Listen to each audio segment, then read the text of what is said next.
Magluto tayo ng adobong balon-balunan, guys. Nilimas ko muna itong ng asin para mawala yung lansa. Para mawala yung ano niya, yung madulas. Tapos lagyan natin ng sitaw. Lagyan sitaw yan. Yeah.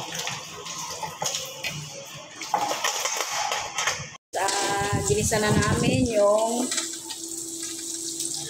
ano, balon-balunan. Ang nagisa, guys, yun. Hello. Ang ganda, guys, ano, diba? Masarap to, promise. Yan. Oh. Sila nagigisa, guys. Kasi yung mga angel nandoon.